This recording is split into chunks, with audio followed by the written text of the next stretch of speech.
Yo, what is good, everyone? Welcome back to another episode of the Renegade Roundtable podcast. Here, I am Jeffrey Kirby.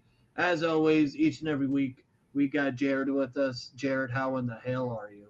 Doing all right. Feeling good. Almost at the end of the week for us. Will be Friday for you guys. Can't wait.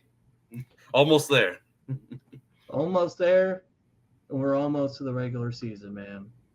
I can't 3 wait. weeks. Oh my 3 god. weeks. In 3 weeks' time, we will be together Almost. in a weekend of, what do the kids like to say nowadays? That weekend is going to be a movie. A movie.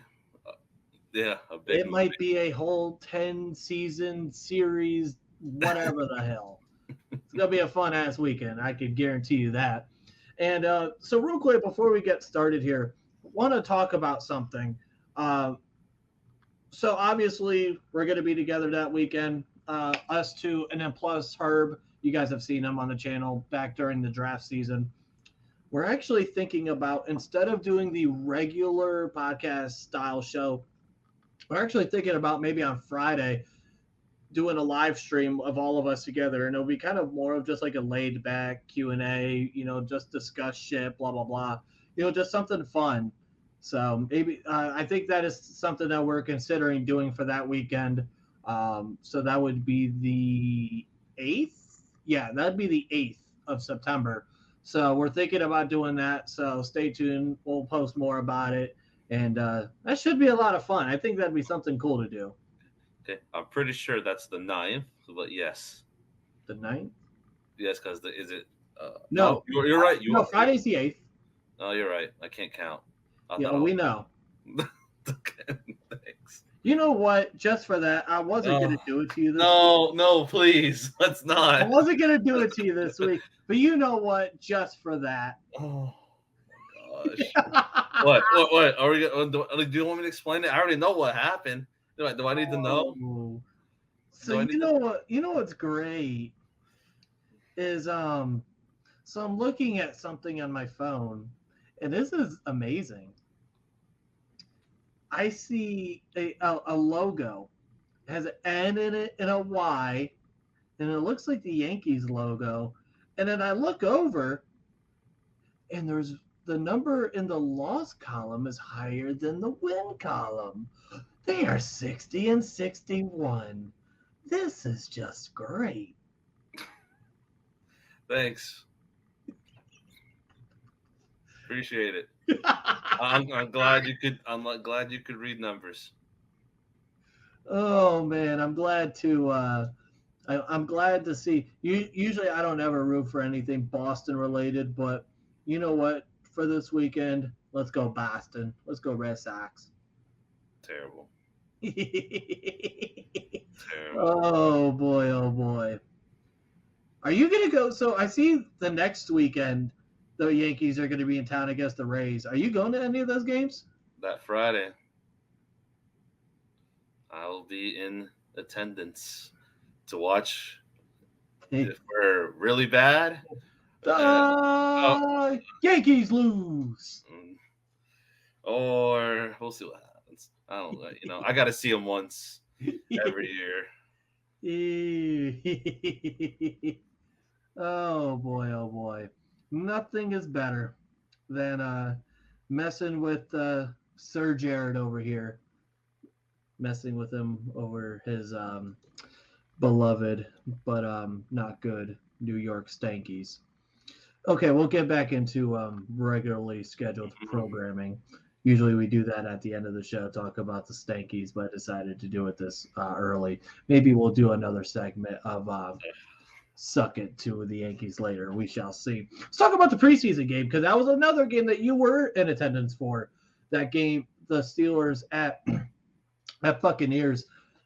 So it's funny. You and me were both at games. It's just you were at the Steelers Buccaneers game.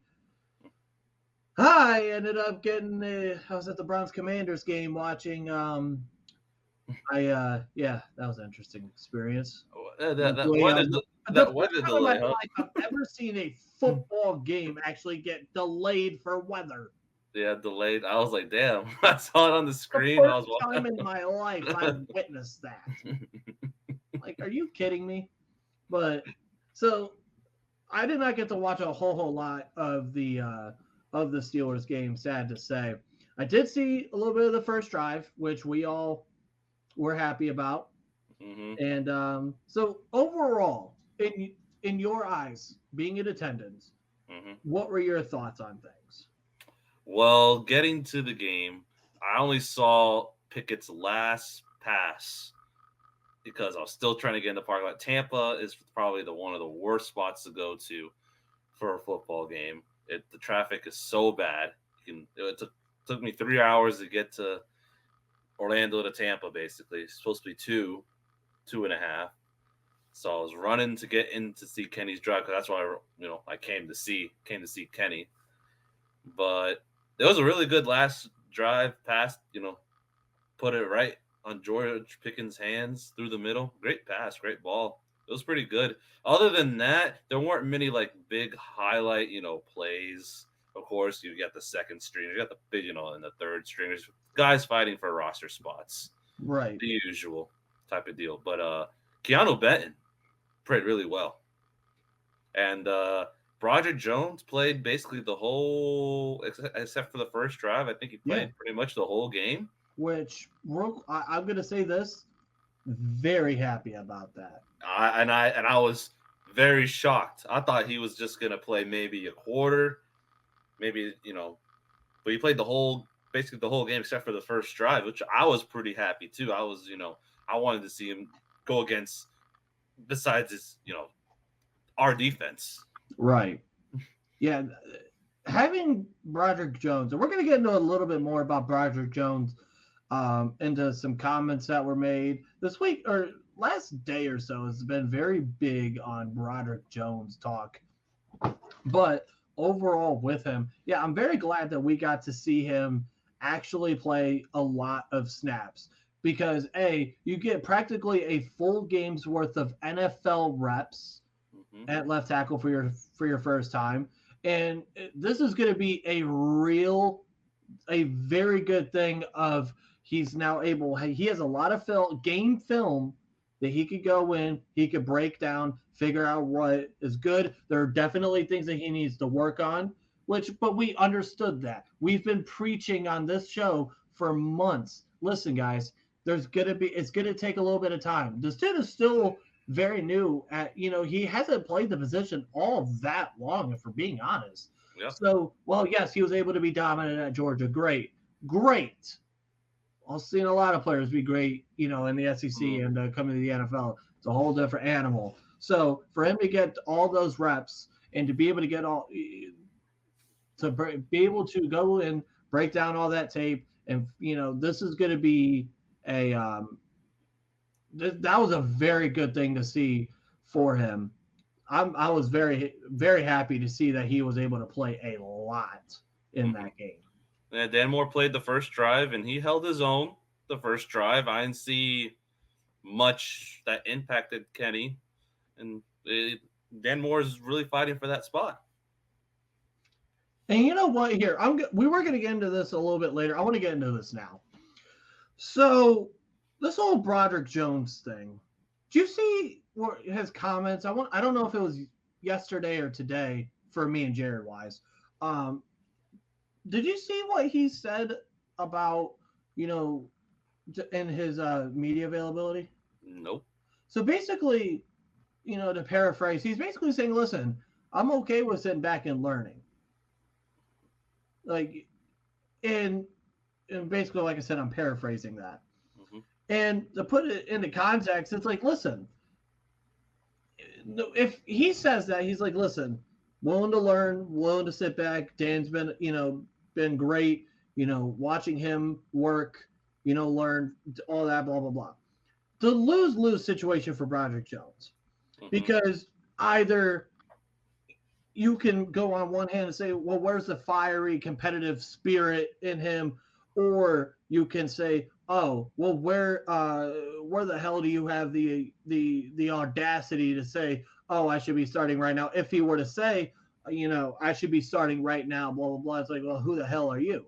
Mm-hmm. So in the end of the day, and coming at it from like a fan or even a media perspective, it's like, that's almost like a lose-lose kind of situation because you're going to get bitched at one way or the other. But here's the thing. When it comes to that comment, it's like, listen, there's nothing wrong with wanting to sit back and learn. If he's understanding, like, listen, obviously I want to play. I know I'm not there fully yet. Mm-hmm. So let me take the time. Let me take the time to learn as much as I can. Let me become a sponge to every little tiny bit of knowledge that I can get, whether it's from Dan Moore, whether it's from anyone. So I don't have an issue with what he said there, but I know people will try to blow it up and blah, blah, blah, and turn it into a bigger thing. And also part of that is just media talk too. And look who he's going up against the first 3 weeks of the season. It's not no easy task. You got. Are we sure one of them is going to be there? Are we sure? Are we sure 97 is going to be there week 1? Oh no! Here we go. The media talking now. Oh, he's not going to show up. Well, we are a part of the media, so we kind of need to.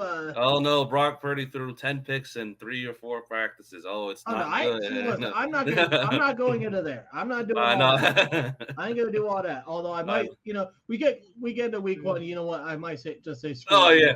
But that's how we are. Also us as fans. Mm-hmm. But no. Reason why I say that is.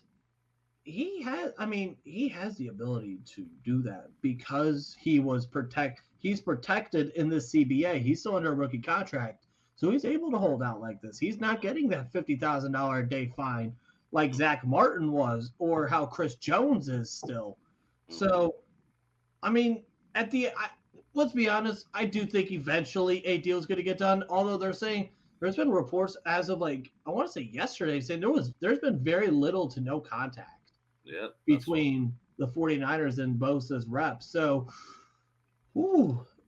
if somehow, some way, 97 is not there week 1, that is game changing. It kind of is, yeah. It is. Because you look at that defense, just like that defense. Like here, let me pull up the 49ers. Who they have? I know they have Hargraves now on there. So Fred Warner. So right now you have Drake Jackson, who was a recent draft pick, Javon Hargrave, Eric Armstead, Nick Bosa, and then behind him you got Cleveland Farrell. Drake Greenlaw, Fred Warner, Oren Burks, Tre'Davious Ward, Hufanga, Tashawn Gibson, and Diamantador, Dimito, Leonor, whatever the hell his name is. We'll just call him Doug Dimito. That's that was one of the best defenses in the league last year, if not the best defense in the league last year, and they added to that. So losing the reigning defending defensive player of the year to go is absolutely huge. Mm-hmm. Whoever the hell he's going to go up against. So at the end of the day, we're praying. Hey, listen. Hey, Nick, listen. I still got love for you. Buckeye for life. OH, baby. Got love for you. You want to go ahead and just skip week 1. Go right on ahead. After that, you can show up whenever you want. After that, I understand. But take a stand. Week 1. Oh my God. I'm begging you, man. We don't listen. I want the best competition, man. I want no excuses. I just need it. Nicholas John Bosa. Yes, I just looked up to see what his middle name is, but Nicholas John Bosa. You don't have to show up for week 1. You gonna tell Brock Purdy to throw 10 picks too? No. 11. No. No. But no. The whole Brock Purdy thing, it's like whatever. Kyle Shanahan is an absolute genius offensively. whatever. Listen, right now you're in training camp. You're going up against the best defense in the league. It's okay. Listen, it's okay. Unless you're Deshaun Watson, then we're going to absolutely ham on you. But on the other hand, but no, it's all right. No reason to freak out. No reason. But I had going back to the comments we were talking about with Broderick Jones. Yeah, I have zero issue with what he's saying. If Dan Moore, and listen, here's the thing too. I saw Pittsburgh radio today saying, "Oh, it's very concerning that now that Broderick Jones isn't the surefire starter, and why is it now that all of a sudden fans are okay with Dan Moore being the starter over Broderick Jones? Blah blah blah." And it's like, because we understand that we don't got to rush in right into him. Mm-hmm. If Dan Moore is fine, it's okay. Do we not remember David Castro didn't play a whole lot? I understand his guard. David Castro, if I'm not mistaken, started 3 games his rookie year. Mm-hmm. I think he turned out pretty good. Yeah, he definitely did. It's okay. We don't have we're not in a position where we have to rush him in right away. Mm-hmm. Agreed. Now, if Dan Moore becomes ends up becoming not so good, listen. You go after those first 3 weeks or what? Yeah, so we'll assume Nick Bosa shows up. Nick Bosa, Myles Garrett, and then Max Crosby. Mm-hmm. After those 3, listen, that's 3 whole weeks. That's 3 extra weeks of prep and learning. If he feels right, if they feel ready to put him in maybe week 4, depending on how Dan Moore is playing, then hey, okay. There's no reason to have to rush him in unless there's an injury or Dan Moore just becomes Kendrick Green Jr. Patience is what we need. But no, but we don't have. Well, I feel like, you know what? Steelers fans didn't have patience because we wanted to see Kenny. We wanted to see the future, the future quarterback playing. I think we're more willing to be more patient as of now with Broderick Jones. With agreed. the understanding that, listen, being a left tackle in the NFL is a very hard thing to do.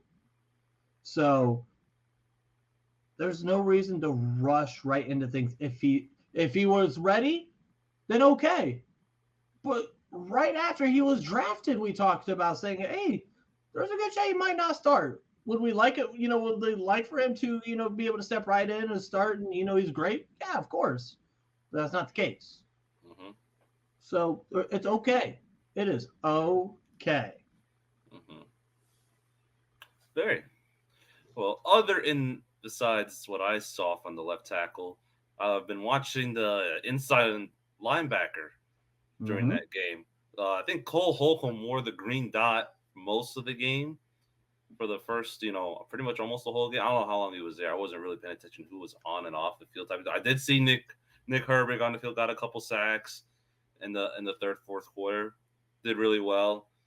Hopefully gets into that second string, maybe get a little bit of the first team defense, but I doubt it. But he did look pretty good. Other than that, no Joey Porter Jr. unfortunately didn't play. I wanted to see him play. It was very sad. That was one of the reasons I came out was to see him play. But he should be good to go this week if I'm not, understood. We'll get into some of what Mike Tomlin said in terms of the availability of players. Also, one last thing. I forgot to say this. Going back to Broderick Jones for half a second. So earlier in the week, I want to say a few days ago, I saw an article from the NFL app that was interesting. And it was, I want to say Chad Ryder. If I'm pronouncing his last name wrong, I apologize. He posted grades for rookies' performance. He had Broderick Jones as a C-. And here's what he had to say to that. Broderick Jones came in late in the first quarter for starting left tackle Dan Moore and played most of the rest of the way in the team's 27-17 win at Tampa Bay on Friday. He was strong as a run blocker, moving his man off the ball, sealing the edge, or using his length to push linebackers out of the way at the second level. While only truly beaten once in pass protection, resulting in a fourth quarter sack, Jones was stilted in his slide and was regularly was late with his hands, allowing his man to get under his pads and push him backwards. Most times he recovered using his quick feet and strength. However, throwing defenders to the ground to keep them from making plays. Jones also missed a blitzer off the edge in the third quarter, resulting in a pressured throw. Okay, listen, those are technical things. Those are things that you can fix. Mm-hmm. And again, this goes back to the film, like we mentioned earlier. Mm-hmm. Go back, you watch the film, watch the tape. He's going to see that. They're going to see that. They're going to work on that this week. Mm-hmm. Work on his hands. Those are all things that they're very teachable. Oh, agreed. So I'm not worried about him right now. Mm-hmm. And I don't think really anyone is, but if there is anyone that's worried about him, don't be. Still way too early.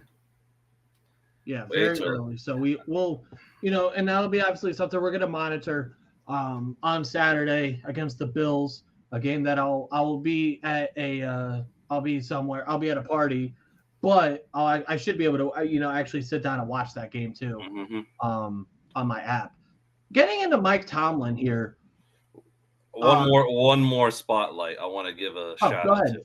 Calvin Austin. Man, that guy has speed.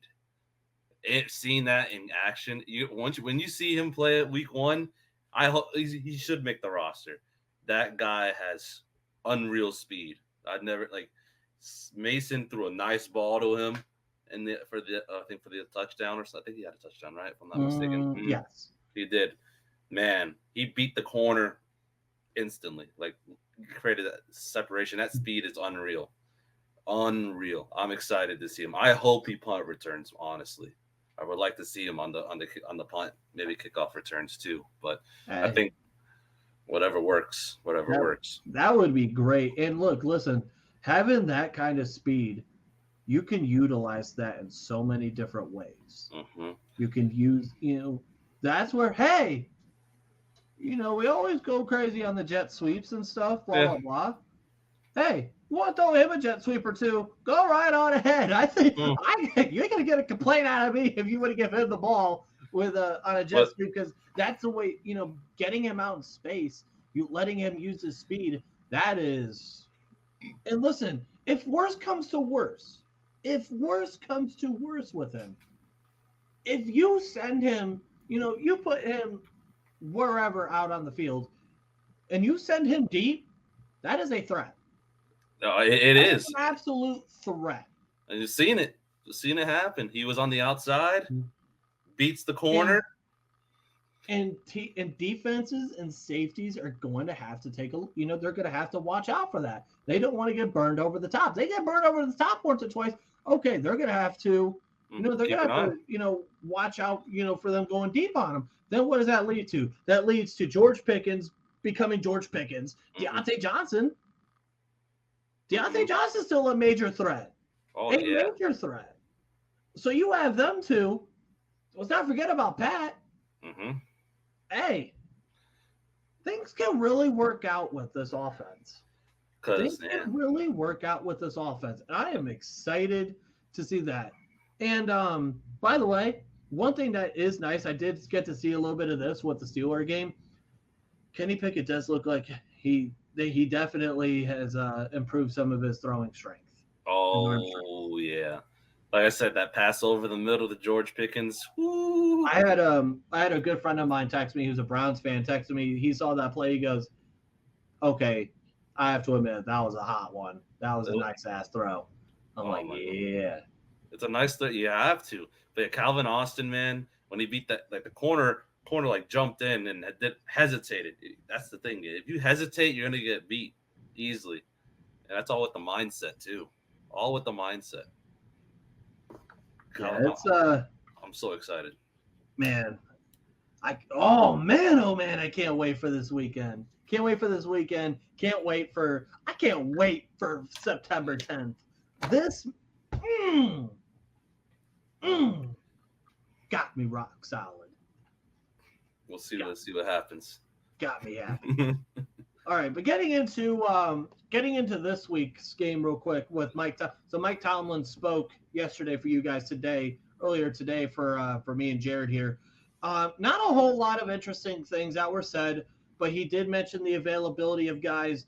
He said that 3 players would not play in that game, and that would be Larry Ogunjobi, Trey Norwood, and Nate Herbig. So those 3 have been ruled out for that game on Saturday, but did specifically say that Cam, TJ, Minkah, Joey Porter Jr., Keanu Neal, Casey, all them, they are going to play. Here's what I'm going to say. Secondary-wise, and I'm going to play a little bit of audio for you later on. I was on Pittsburgh radio earlier today as a guest, or, I called in and made a comment. You'll hear me say some of those things that I'm saying now on there as well. And we talked about it a little bit this last week. I'm okay with the secondary playing.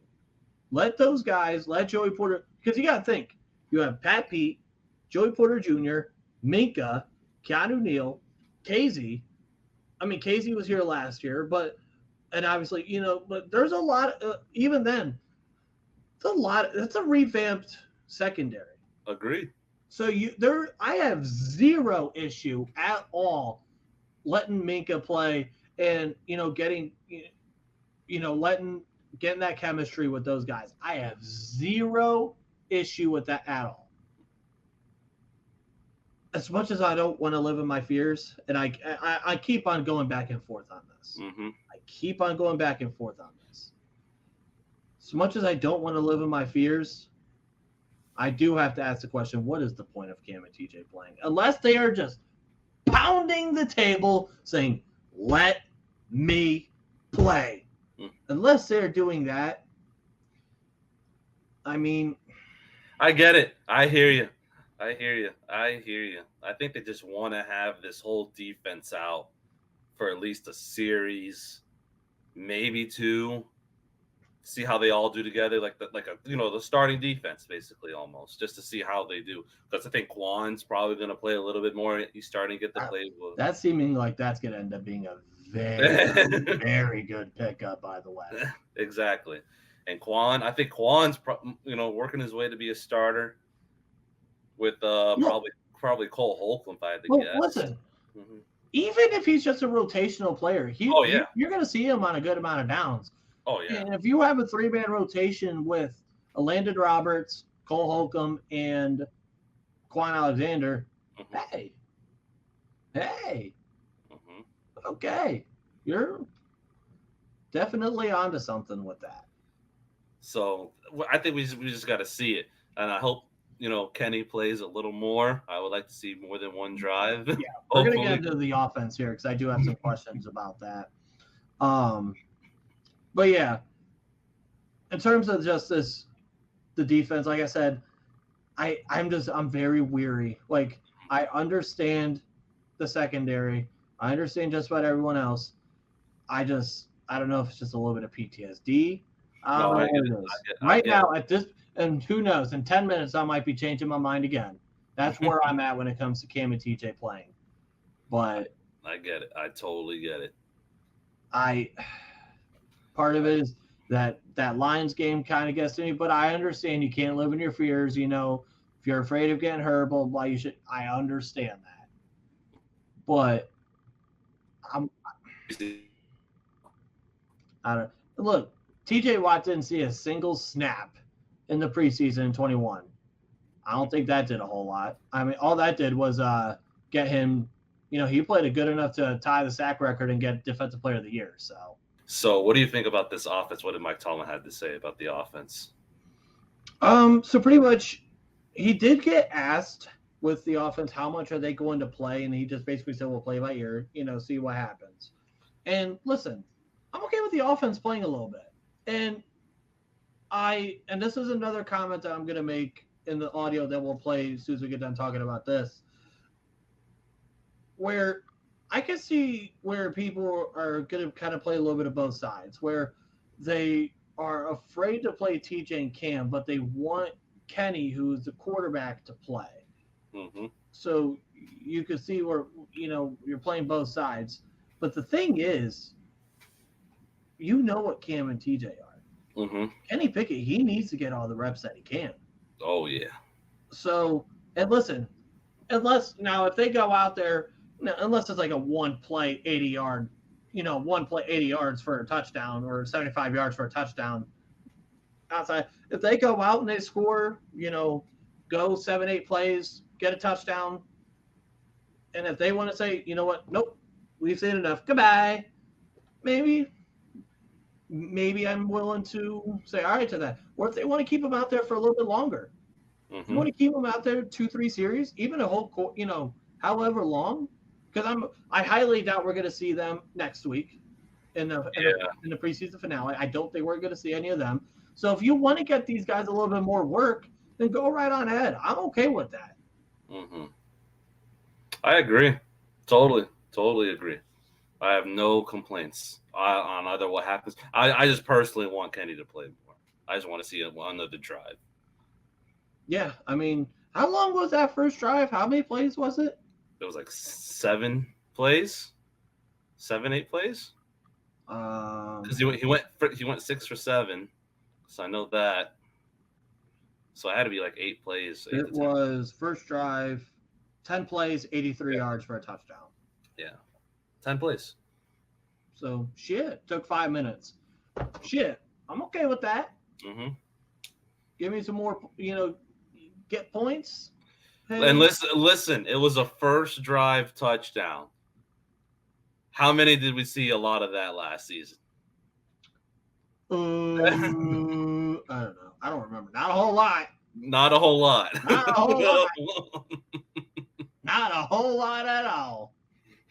So we went through like a long stretch of time where we didn't have one. Oh my! Exactly my point. So I call that progress. Hey, I'm very excited for this game on Saturday. I am stoked for this game on Saturday. All right, I want to play a little bit of audio for you guys. This was courtesy of 93.7 The Fan in Pittsburgh Odyssey. This was with the PM team of Pony and Mower. Why was I listening to them on this day? I have zero clue, but you know what, I was. And actually had me wanting to call them, so I gave them a call. And this was the call that I made to them. So take a listen to this. 0. Tomlin said Kenny Pickett and the first-team offense will play on Saturday, but didn't say how much. How much should it be? 412-928-9370. Here's Jeff on the Fan. Hello, Jeff. Hey, how you guys doing? Hey, man. All right, so I have 2 comments and then 1 question. So real quick, Sure. Defensive-wise, I agree with you guys that the secondary should play based on the cohesiveness and the chemistry and all that. I agree with that. Offensively, Pony, I actually agree with you. You said you think you're playing both sides. I agree with you because of the fact that we all know what Cam and TJ are.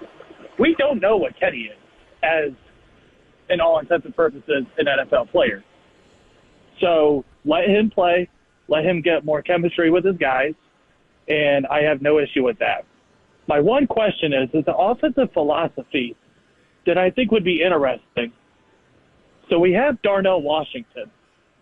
Why not try to implement maybe a little bit of an unbalanced line? You could throw him out there and then just add another more blocking and more weapons out there as well. Who you take off the field? Different. You take the third receiver out, you put Allen Robinson on the bench for Washington? I mean, and maybe in short down situations may not be a bad idea. Will. I don't think you have to worry about that. I think they will. Oh, I think they like the beef. I think the fact that Washington apparently has sharpened up considerably since the start of camp, they love that. Yeah, more on that later with one of the greatest tight ends of all time on Darnell Washington. Good stuff, Jeff. All right, so there was obviously myself on 93.7 The Fan in Pittsburgh talking about the offense, half second about the defense and blah, blah, blah. And I also threw in there that philosophy that I was talking about of doing the unbalanced line. Having someone like, having Darnell, then Sayamalu, Cole, Daniels, Chooks, Dan Moore, or Broderick Jones, running something like that. And they actually liked that idea. They thought that was an interesting idea. Hey, maybe I'm on to something. Yeah, you are. You definitely are, man. Here's what's crazy. I have not seen a single person within Steeler Twitter, within Steeler media, I have not heard a single person mention this. So if for somehow, some way, we actually get to see a little bit of an unbalanced line this year, I understand that it's not as big in today's NFL. But it's something different. It's cool. Something different, first and foremost, and B, I'm giving myself a huge-ass pat on the back for that one. Congratulations to me and all of my success for that one if I get that going. I wonder who they give the ball to. What if they throw it? I mean, listen, it's just it's something to keep your keep the defense on their toes. Oh yeah, it's always something that you can do. And listen, just difference, something different. Oh yeah, I agree. Totally something agree. That keeps the defense different. Keeps the defense. Like I said, if you get into like a 2nd and 2 or something like that, or a 3rd and 2, hey, why not? Maybe it may not be a bad idea. Oh, it may not. I hope we see that. I would love to see that. So, I mean, we'll see. We shall see. I'm going to be very curious to see. I mean, like I said, I'm just hoping. Just for the simple fact that I just hope that I end up getting self right. God damn it. Kirby just wants all the credit. That's all he wants. Listen, there's been a few things in life.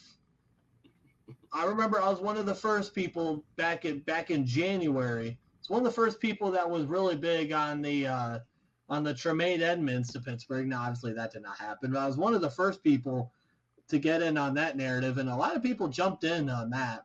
So that was something cool. And then there was someone else too. I forgot who it was that I remember. Not a lot of people were talking about that. I mentioned it, and then there were some people that got in on that as well. So, but other than that, excited. We're getting close.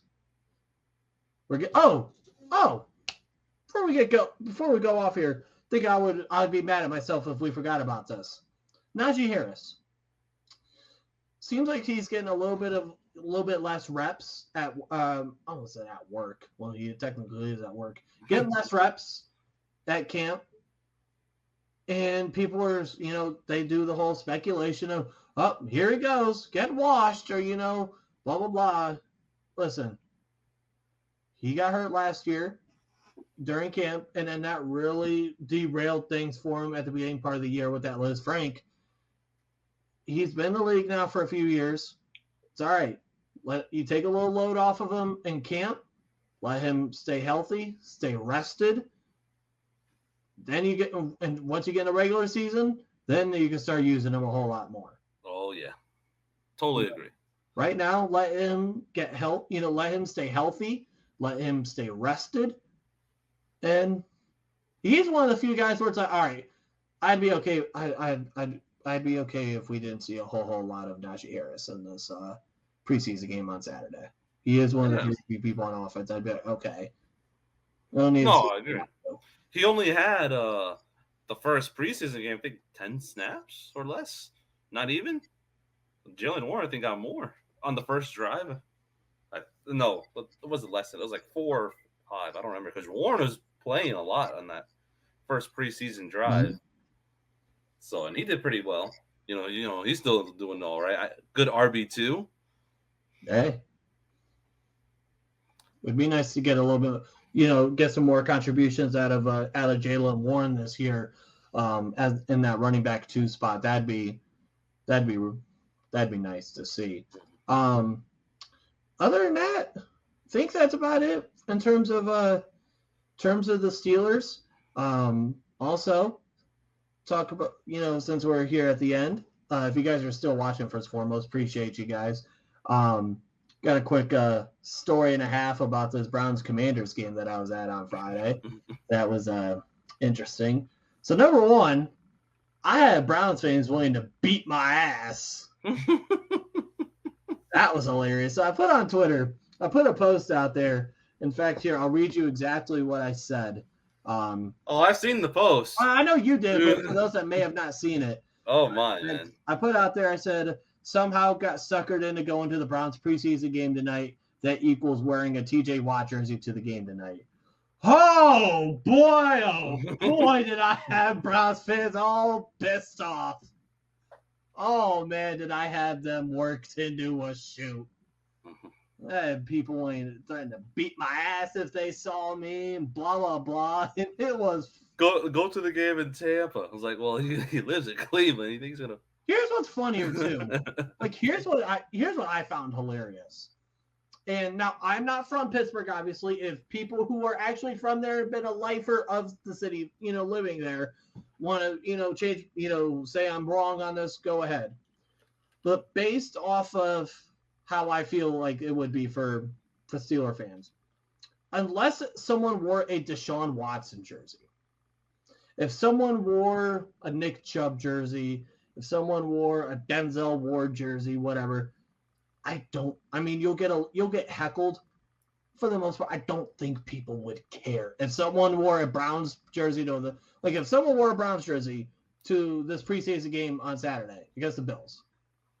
I don't think Steeler fans would care as much. No, really wouldn't. Nope.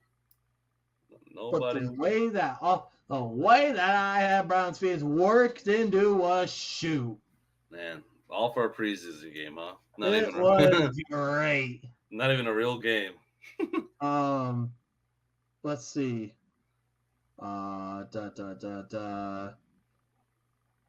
Someone commented, said words of wisdom, don't wear your Steeler jersey. Be careful.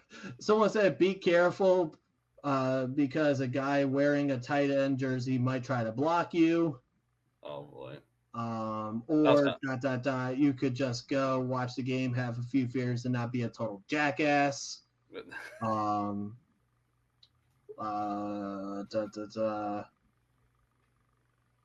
Let's see, looking at don't go, we don't want you there, trust me. Congratulations, you'll get a chance to watch some real football with an NFL quarterback for a change then, which that's funny. Someone said, risking your life, I see. You are absolutely going to get your ass beat. Well, I see you're fine. I don't think anything happened. Yeah. I'm fine. That was hilarious. And then I also watched a streaker. Watch someone run onto the field. Oh, yeah. I saw that. That was hilarious because it was going from so it started off on the opposite side. So we were sitting on the opposite side of the dog pound. Mm-hmm. So this dude came from the dog pound side and ran about 130 yards all the way through to the other side of the field. Wow. Then got caught at the very, very end. If you guys have it, I posted the video on Twitter. Go and follow me at Jeff_Kirby412. Or if you guys want, go follow me on TikTok. I posted it on there where it has the second most viewed TikTok I've ever had at Jeff_Kirby there. If you want to go follow it, go ahead and do that. Shameless plug. But yeah, that was an interesting affair to say the least. DeJuan Jones, will say, he's a huge motherfucker, man. He is a huge person in person. Oh, I bet. Especially because at one point in time we ended up like front row, so we were about as close as you could possibly be. So yeah, I will say he's a huge motherfucker. That don't mean shit. TJ whooped that ass. TJ whooped that ass. But other than that, I digress. Thank you everyone for tuning in. Hope you guys did enjoy. If you guys did, smash that like button, hit the red subscribe button, drop a comment. And till then, once again, disclaimer on a personal part. Obviously, I've been doing reactions, NFL reactions on the Renegade Roundtable channel.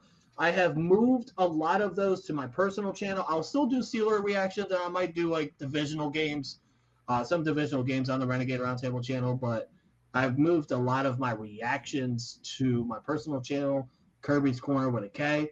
So for those who like to watch, like for example, Bills fans, there's Bills videos have always done great for me. They've been super nice to me, super cool to me. So I got nothing but love for the Bills and Bills fans. So, but yeah, so if you are a Bills fan for some reason watching this, first of all, appreciate you.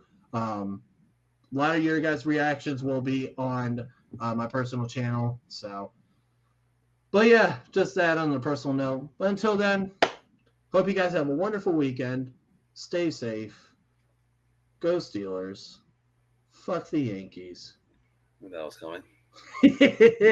And peace out. Vodka, whiskey, beer, tequila, more beer, more vodka, more whiskey, and more beer.